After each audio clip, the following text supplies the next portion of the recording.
Oculta Audiobooks apresenta O Caminho para Tornar-se um Verdadeiro Adepto, pela editora Hermann Bauer. Franz Bardon. Dedico esta obra em afetuosa amizade à minha fiel colaboradora e querida aluna, Sra. Ott Quinto. Prefácio da segunda edição. A primeira edição da presente obra esgotou-se poucos meses depois do lançamento, o que afinal já estava previsto, em função do seu conteúdo tão especial e rico. A fim de contentar os demais interessados nesta obra, mesmo depois de tão pouco tempo o autor decidiu lançar, de comum acordo com o editor, uma segunda edição com apresentação totalmente nova.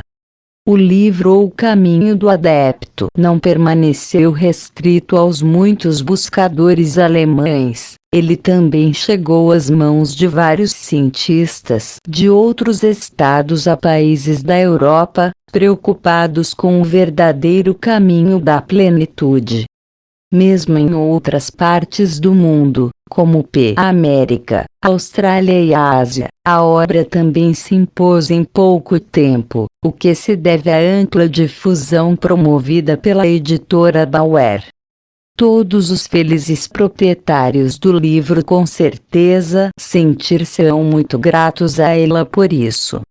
O autor também expressa aqui seus efusivos agradecimentos ao Sr. Hermann Bauer pelo grande entusiasmo com que ele se prontificou a publicar a obra. O autor também aproveita a oportunidade da segunda edição de sua primeira obra para agradecer a todos os leitores interessados as inúmeras cartas de reconhecimento à consideração que recebeu.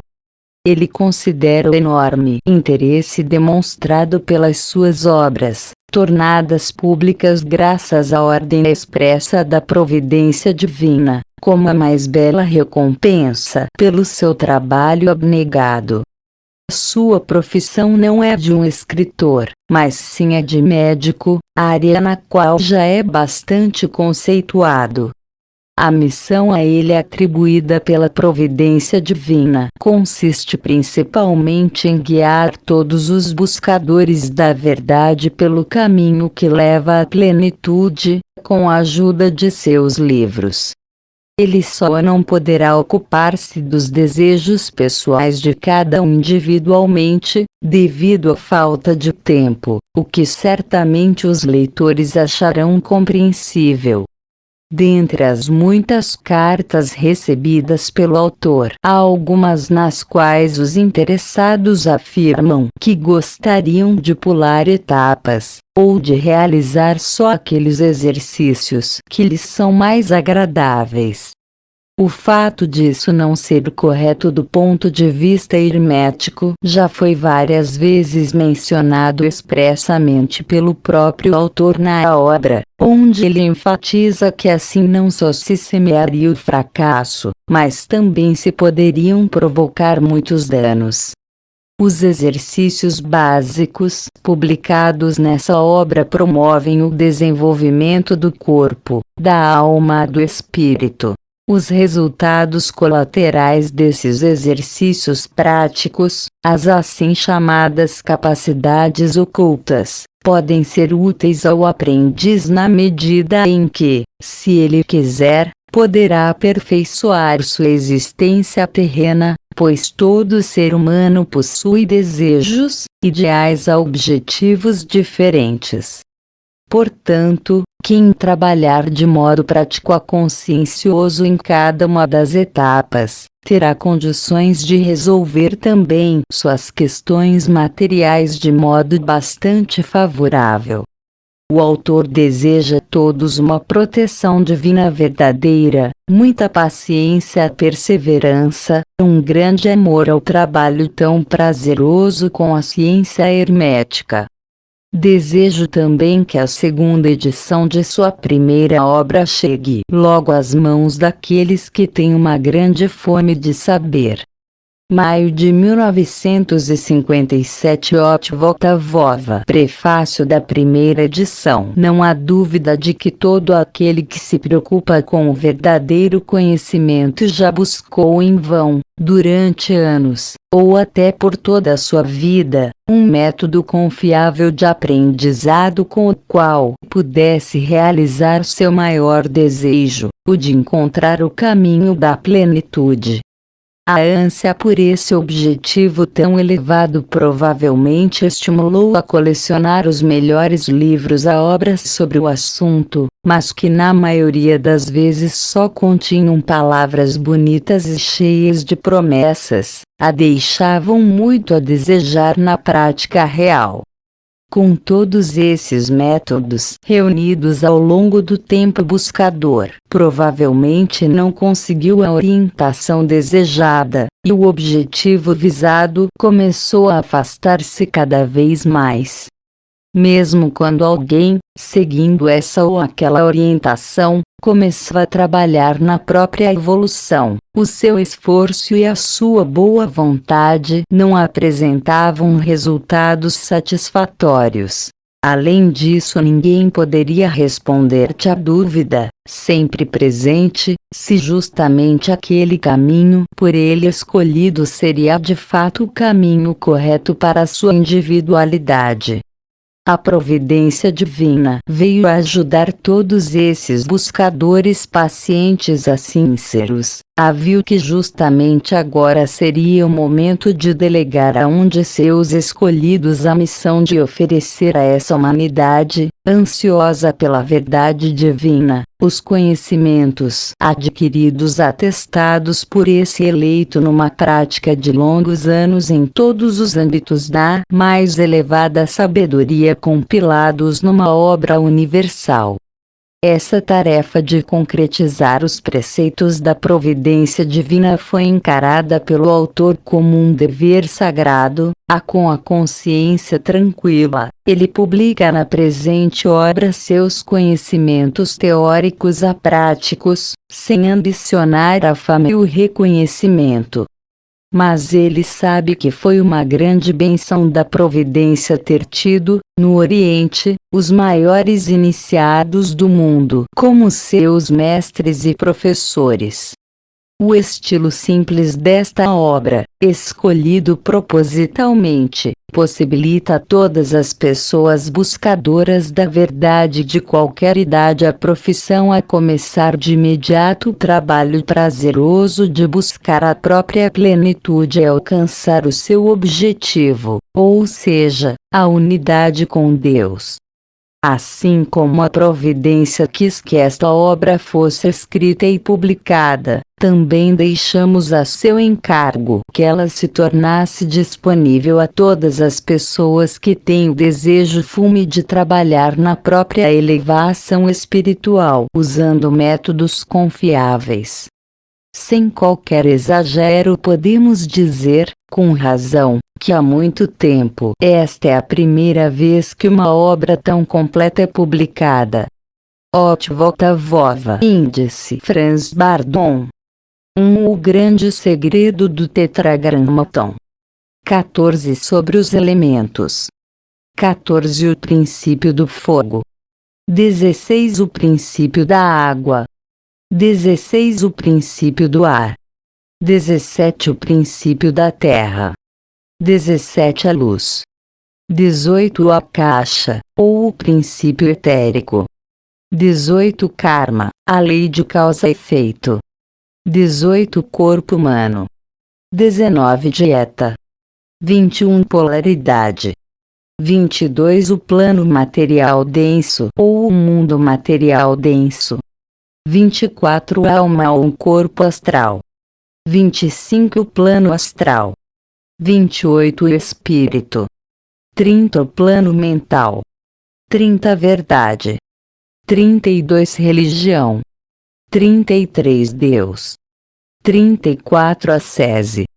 35 Segunda parte. 37 Grau primeiro. 37 Instrução mágica do espírito, e 38 Controle do pensamento, disciplina do pensamento. 38 Domínio do pensamento. 38 Instrução mágica da alma, e 41 Introspecção ou autoconhecimento. 41 Instrução mágica do corpo, e 43 O corpo material ou carnal. 43 O mistério da respiração. 43 Assimilação consciente de nutrientes.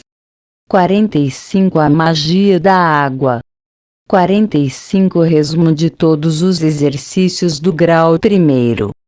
48 Grau segundo. 49 Autossugestão ou o mistério do subconsciente. 49 Instrução mágica do espírito, e 51 Exercícios de concentração.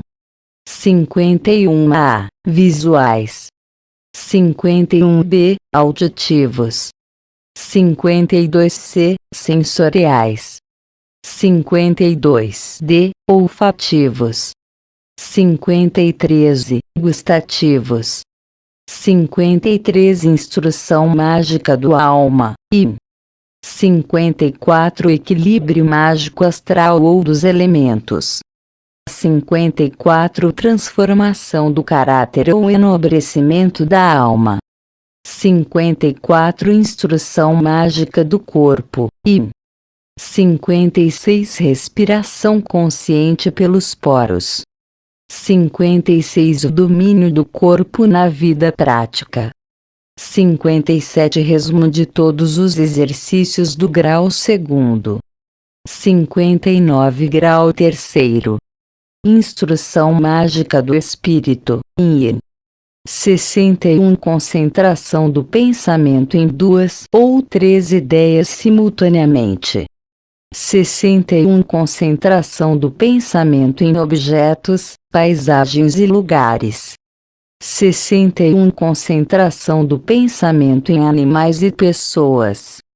62 Instrução mágica da alma, e 64 Respiração dos elementos no corpo inteiro.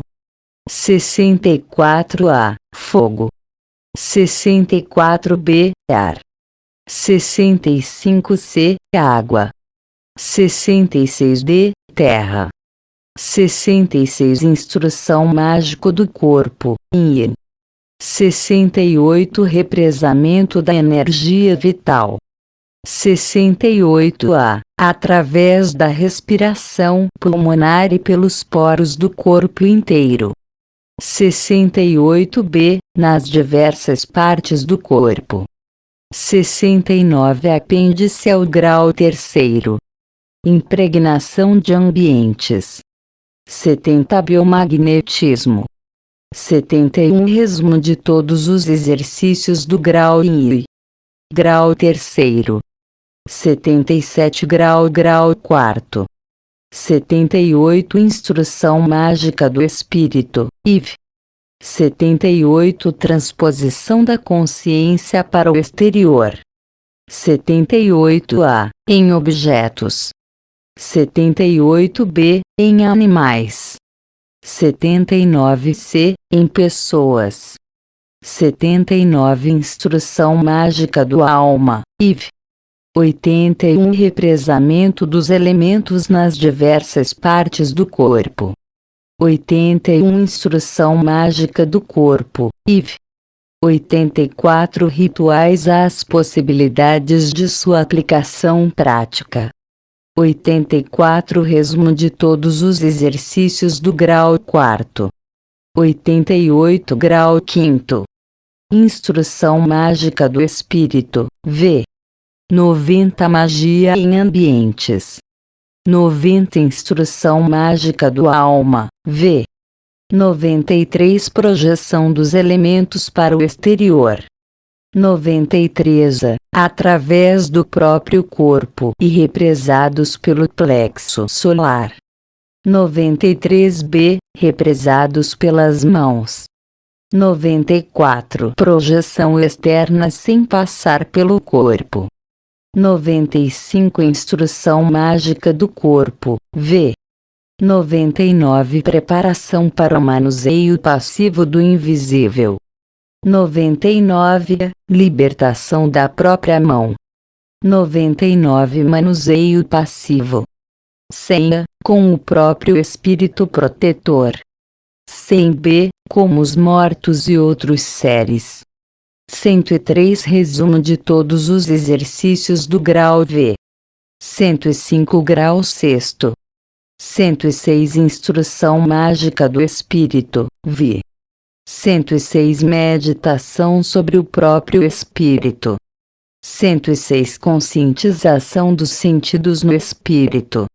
108 Instrução mágica do alma, V. 109 Preparação para o domínio do princípio do Akasha. 109 Provocação consciente de estados de transe através do Akasha. 109 Domínio dos elementos através de 110 Ritual individual extraído do Akasha. 110 Instrução mágica do corpo, V. 112 Reconhecimento consciente de séries de diversos tipos. 112c Espectros. 115 Resumo de todos os exercícios do grau sexto. 119 Grau sétimo. 120 Instrução mágica do espírito, V. 120 Análise do espírito em relação à prática. 120 Instrução mágica da alma, V. 122 O desenvolvimento dos sentidos com a ajuda dos elementos A dos condensadores fluídicos. 122 A clarividência. 122 A clarividência mágica. 124b Clareaudiência. 127c Sensitividade. 128 Instrução mágica do corpo, V. 131 Geração ou criação de elementares. 133 Método 1. 133 Método 2. 135 Método 3. 142 Método 4. 144 Vitalização mágica de imagens. 144 Resumo de todos os exercícios do grau sétimo. 147 Grau oitavo. 148 Instrução mágica do espírito, VI.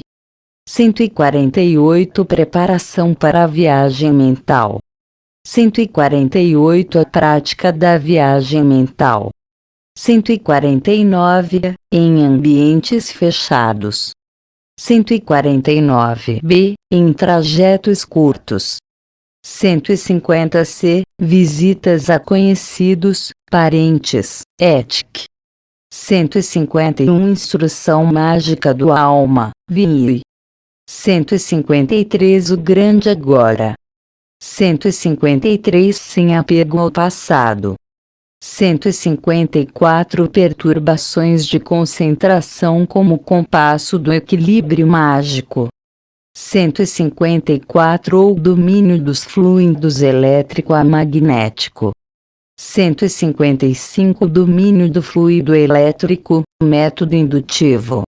155 Domínio do fluido magnético, método indutivo. 156 O domínio do fluido elétrico, método dedutivo. 157 O domínio do fluido magnético, método dedutivo. 157 Instrução mágica do corpo, VI. 159 Influência mágica através dos elementos. 159 A influência através do elemento fogo. 160 A influência através do elemento ar. 161 A influência através do elemento água. 161 A influência através do elemento terra. 161 Condensadores fluídicos. 162 A condensadores simples. 164b, condensadores compostos. 165, para o elemento fogo. 166, para o elemento ar. 166 condensadores fluídicos para espelhos mágicos. 167d, preparação de espelhos mágicos. 168 resumo de todos os exercícios do grau 8º. 171 grau 9º. 172 instrução mágica do espírito, X. 172 grupo 1. Paralisa do princípio do fogo. 172 grupo 2. Paralisa do princípio do ar. 172 grupo 3. Paralisa do princípio da água. 172 grupo 4. Paralisa do princípio da terra. 172 a prática da clarividência com espelhos mágicos. 173 a visão através do tempo e do espaço. 173b, o carregamento do espelho mágico. 175c, diversos trabalhos de projeção através do espelho mágico. 175c1, o espelho mágico como portal de passagem a todos os planos. 175c2, o espelho mágico como meio auxiliar para o contato com energias, entidades, ética. 176c3, o espelho mágico como meio de influência sobre si mesmo ou outras pessoas. 177c4, o espelho mágico como emissora-receptor. 178c6, o espelho mágico como instrumento de irradiação e impregnações de ambientes, tratamento de doentes, ética. 180c7, o espelho mágico como instrumento de proteção contra influências prejudiciais a indesejadas. 181c8, o espelho mágico como instrumento de projeção de todas as energias, séries, imagens, ética. 182c9, o espelho mágico como instrumento de visão à distância. 183c10, o espelho mágico como um meio auxiliar na pesquisa do passado, presente a futuro. 184 Instrução mágica da alma, X. 186 A separação consciente do corpo astral do corpo material denso. 186 A impregnação do corpo astral com as 4 características divinas básicas. 190 Instrução mágica do corpo, X. 191 Tratamento de doentes através do fluido eletromagnético. 191 O carregamento mágico de talismãs, amuletos e pedras preciosas. 194 Carregamento pela simples vontade, em conexão com a imaginação. 196 Carregamento através do represamento da energia vital determinado com a impregnação do desejo. 197 Carregamento através do encantamento de elementais, elementares ou outros seres que deverão produzir o efeito desejado. 198 Carregamento através de rituais individuais ou tradicionais. 198 Carregamento através de fórmulas mágicas, mantras, tantras, ética. 199 Carregamento através do represamento de elementos. 199 Carregamento através dos fluidos elétrico ou magnético. 208.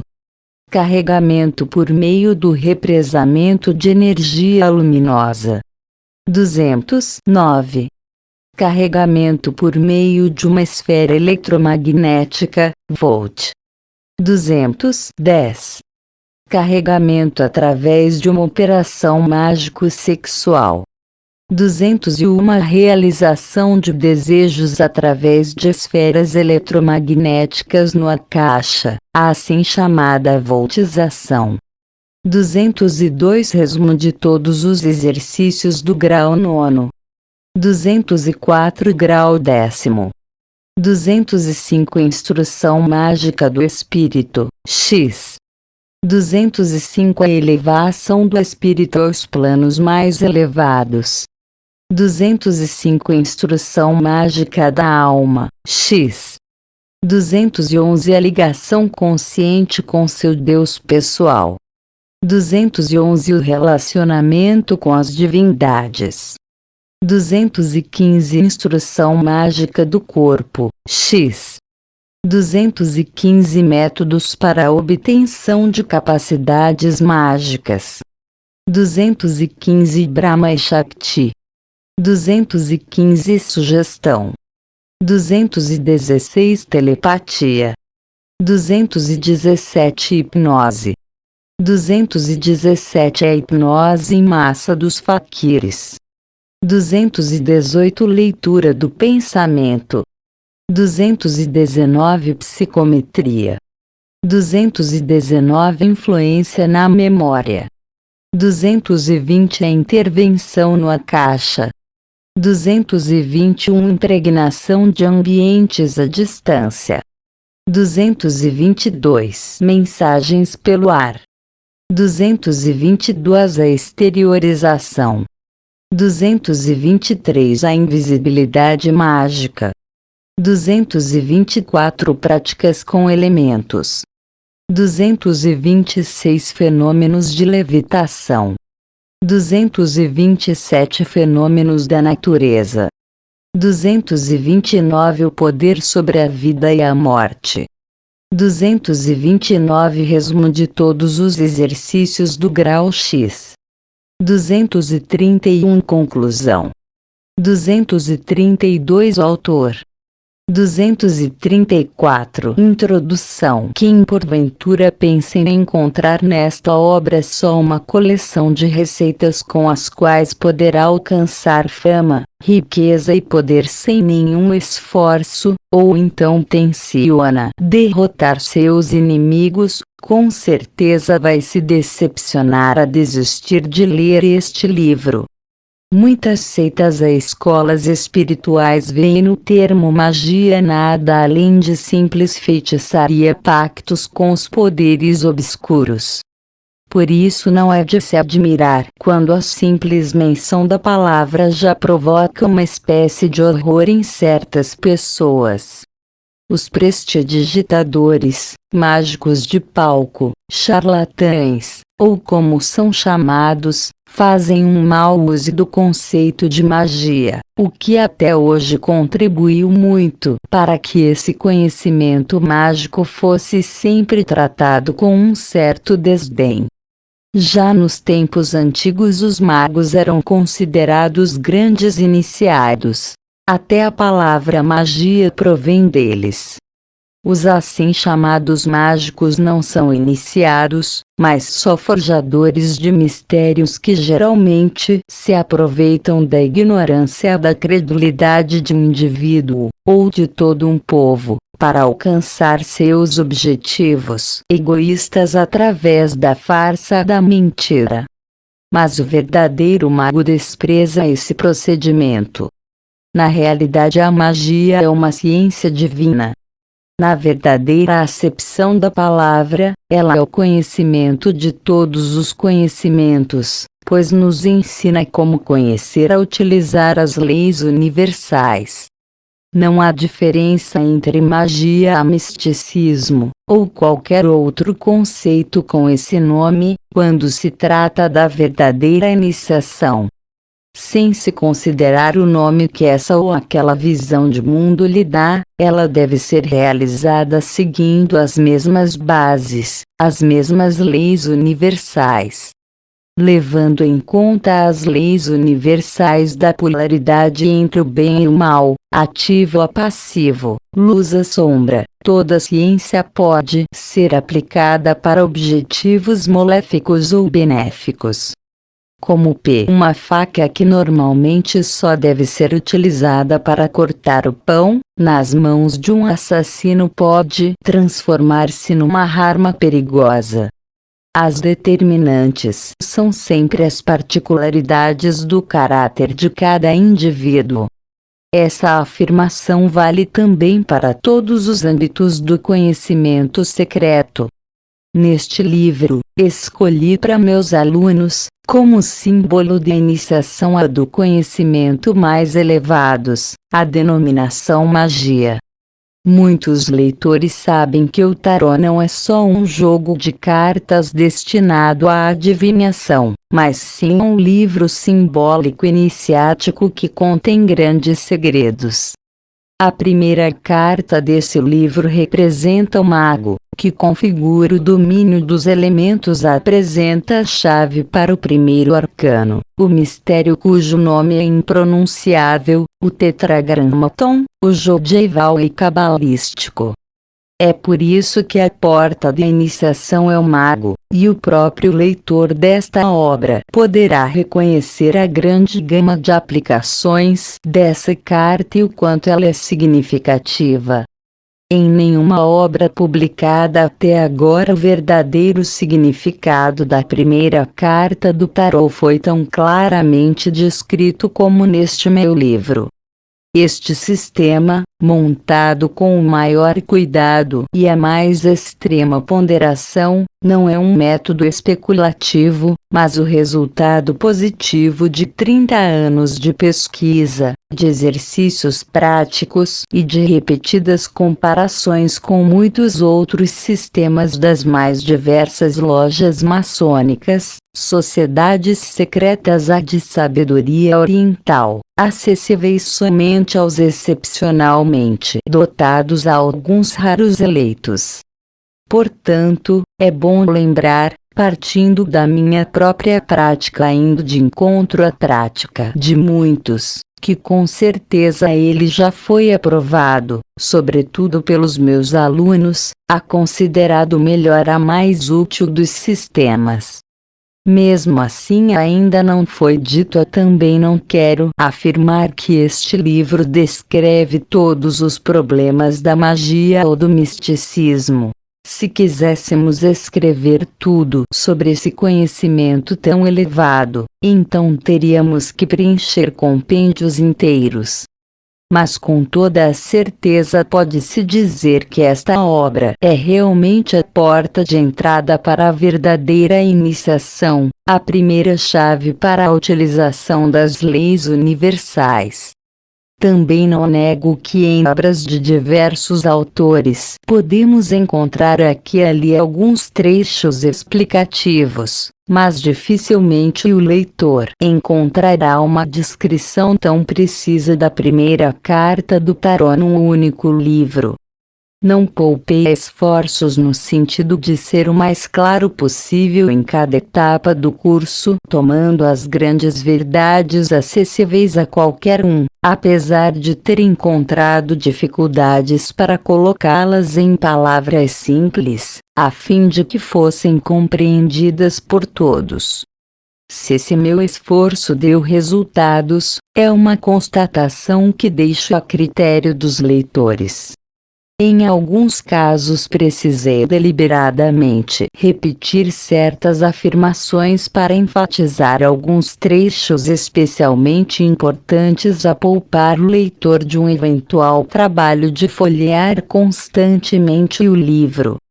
Muitas vezes já ouvi pessoas se queixarem de que interessados a alunos das ciências ocultas não teriam oportunidade de serem iniciados pessoalmente por um mestre ou guru, a que por causa disso o acesso ao verdadeiro conhecimento só seria possível para os excepcionalmente dotados ou abençoados. Muitos dos verdadeiros buscadores seriam obrigados a consultar pilhas de livros para pelo menos aqui e ali conseguir pescar alguma pérola de verdade. Portanto, quem se preocupa seriamente com a própria evolução deseja obter esse conhecimento sagrado, não só por pura curiosidade ou pela satisfação de suas paixões mais imediatas, encontrará nesta obra o guia certo de iniciação. Nenhum iniciado encarnado, por mais elevado que seja o seu grau de iniciação, pode oferecer ao aluno mais para o seu começo de aprendizado do que é oferecido neste livro. Caso o aluno sincero a leitor atencioso encontre neste livro o que ele até hoje procurou em vão, então a obra cumpriu totalmente a sua missão. O autor a figura do mago. A primeira carta do tarô. Explicação do seu simbolismo. Os reinos mineral, vegetal e animal, estão simbolicamente expressos na parte inferior da carta. A mulher à esquerda e o homem à direita são o mais plus, e o menos minus, da pessoa. No meio deles há um ser hermafrodita, homem e mulher numa única pessoa, como sinal do equilíbrio entre os princípios masculino e feminino.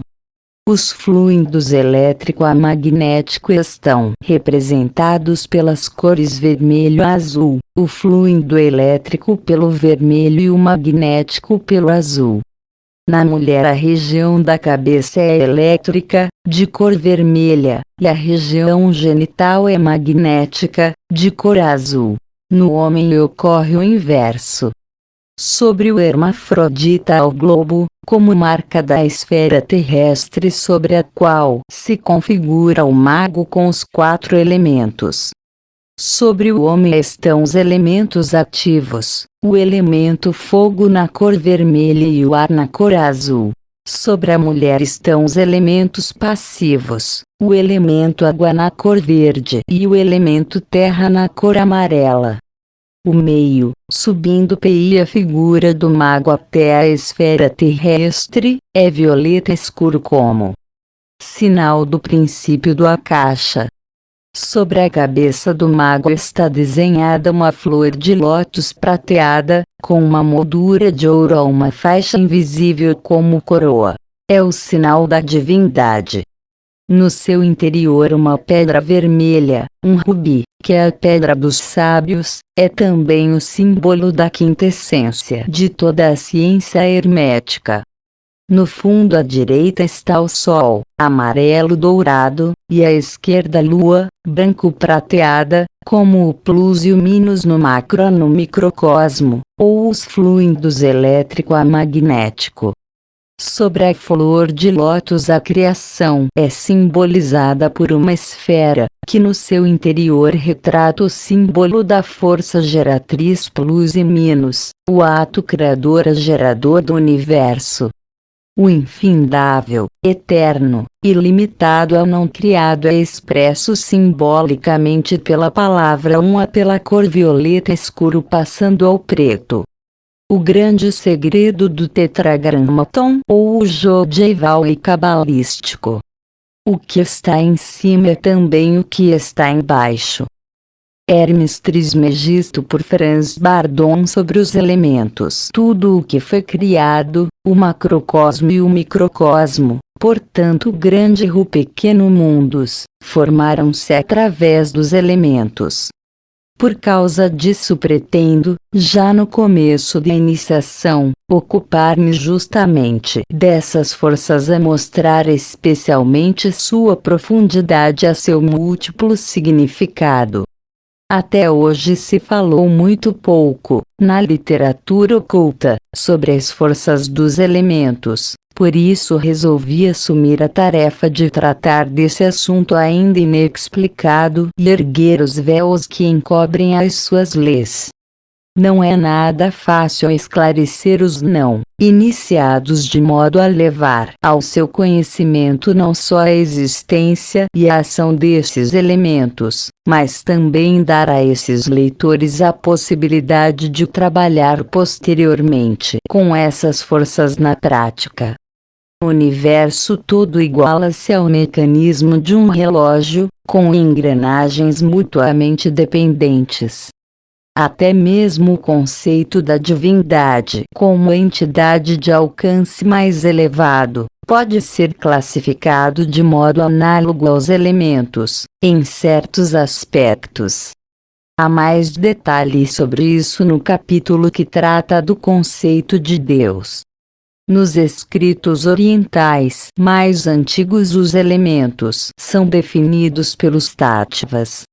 Na nossa literatura europeia só lhes damos atenção na medida em que enfatizamos seus bons efeitos ou apontamos suas influências desfavoráveis, o que quer dizer portanto que sob a influência dos Tattvas, determinadas ações podem ser levadas adiante ou devem ser deixadas de lado. Não há dúvidas sobre a autenticidade desse fato, mas tudo o que nos foi revelado até hoje aponta só para um aspecto muito restrito dos efeitos dos elementos. A prova dos efeitos dos elementos em relação aos Tattvas, para o uso pessoal, consta de modo suficientemente explícito nas obras astrológicas. Porém eu penetro mais profundamente no segredo dos elementos, por isso escolho uma outra chave, aliás análoga à astrológica, mas que não tem nada a ver com ela. Pretendo ensinar as diversas maneiras de utilizar essa chave até agora desconhecida para o leitor. Trato cada uma das funções, analogias a efeitos dos elementos, em sequência e com mais detalhes, nos capítulos subsequentes. Além de desvendar o seu lado teórico, também mostro a sua utilização prática, pois é justamente nela que reside o maior arcano. Publicado no livro Initiation into Hermetics, ou Der Weg zum wahren Adepten em português com o nome Magia Prática o Caminho do Adepto. Sobre esse grande conhecimento secreto dos elementos já se escreveu no mais antigo livro da sabedoria esotérica, o Tarot, cuja primeira carta, o Mago, representa o conhecimento e o domínio dos elementos. Nessa primeira carta os símbolos são: a espada, que simboliza o elemento fogo; o bastão, que simboliza o elemento ar; o cálice, o elemento água; as moedas, elemento terra. Aqui podemos perceber que já nos antigos mistérios apontava-se o mago como primeira carta do tarot, assim se escolhia o domínio dos elementos como primeiro ato de iniciação. Em homenagem a essa tradição quero também dedicar a maior atenção sobretudo a esses elementos, pois como veremos adiante, a chave para os elementos é um meio universal com o qual se pode solucionar todos os problemas que surgem. De acordo com os indianos, a sequência dos Tattvas é a seguinte: Akasha, o princípio etérico; Tejas, o princípio do fogo; Vaju, o princípio do ar; Tapas, o princípio da água; Corvo negro, triângulo vermelho, círculo azul, N crescente prateado, Prithvi, o princípio da terra; quadrado amarelo. De acordo com a doutrina hindu, os 4 Tattvas mais densos formaram-se a partir do 5º Tattva, o princípio akáshico. Por isso o Akasha é o princípio original, e é considerado como a quinta força, a assim chamada quinta essência. Esclarecimentos mais detalhados sobre o Akasha, o elemento mais sutil de todos, serão apresentados ao leitor no capítulo correspondente. As características específicas de cada elemento também serão mencionadas em todos os capítulos subsequentes, iniciando-se nos planos mais elevados descendo até a matéria mais densa, inferior. Como o próprio leitor poderá perceber, não será uma tarefa fácil analisar um segredo tão grande da criação a colocá-lo em palavras, de modo a dar a todos a possibilidade de penetrar nesse assunto e construir uma imagem plástica dele. Mais adiante falarei também sobre a decomposição dos elementos, além de mostrar seu valor prático, para que cada cientista, seja ele químico, médico, hipnotizador, ocultista, mago, místico, cabalista, yogi, etc., possa extrair disso a sua utilização na prática. Se eu conseguir informar o leitor a ponto de pelo menos permitir que ele penetre nesse assunto sabendo utilizar a chave prática naquele campo do conhecimento que lhe agrada mais, então o objetivo do meu livro terá sido alcançado. O princípio do fogo, o Tejas, triângulo vermelho, como tivemos oportunidade de mencionar, o Akasha, ou o princípio etérico, é a origem da criação dos elementos. O primeiro elemento que, de acordo com os escritos orientais, nasceu do Akasha, e Tejas, o princípio do fogo. Esse elemento, como todos os outros, não age só em nosso plano denso, material, mas em tudo que foi criado. As características básicas do princípio do fogo são o calor e a expansão. É por isso que no começo da criação tudo era fogo à luz. A Bíblia também diz: Fiat lux, que se faça a luz. Naturalmente a base da luz é o fogo. Cada elemento, inclusive o fogo, possui duas polaridades, a ativa e a passiva, Lê. Plus a minus, mais a menos. A plus é a construtiva, criadora, geradora, enquanto que a minus é a desagregadora, exterminadora. Sempre se deve considerar essas duas características básicas de cada elemento. As religiões atribuem o bem ao lado ativo e o mal ao lado passivo. Mas em princípio o bem e o mal não existem, eles são apenas conceitos da condição humana. No universo não existem coisas boas ou más, pois tudo foi criado segundo leis imutáveis. É justamente nessas leis que se reflete o princípio divino, a Sona. Posse do conhecimento dessas leis é que podemos nos aproximar do divino.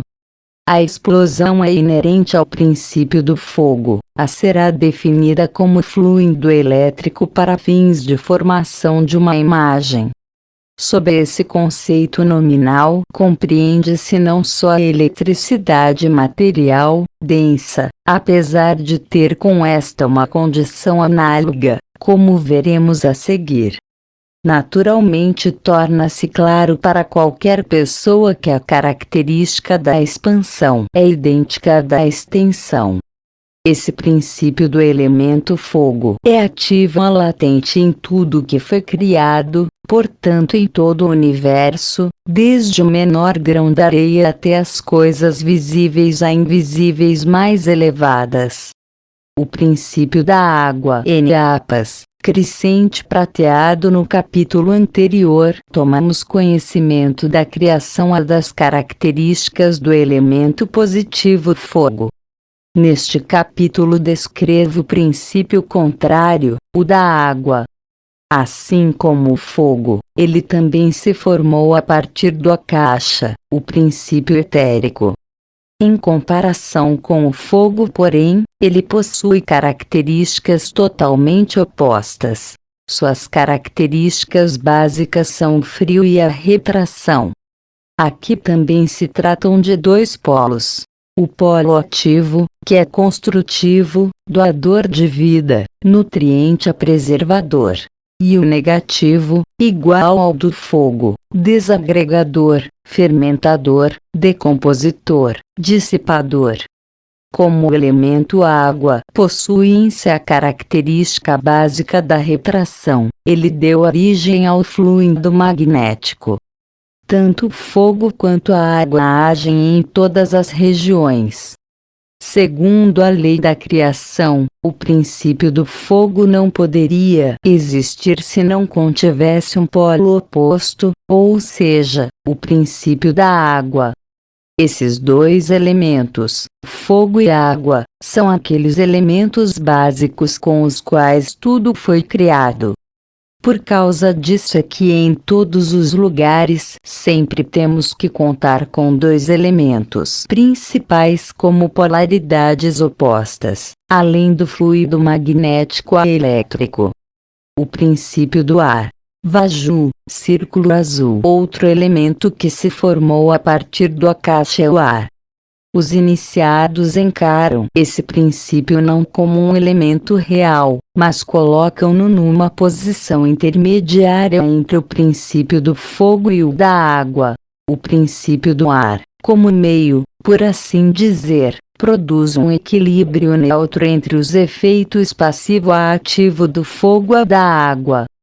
Através dos efeitos alternados dos elementos passivo-ativo do fogo e da água, toda a vida criada tomou-se movimento.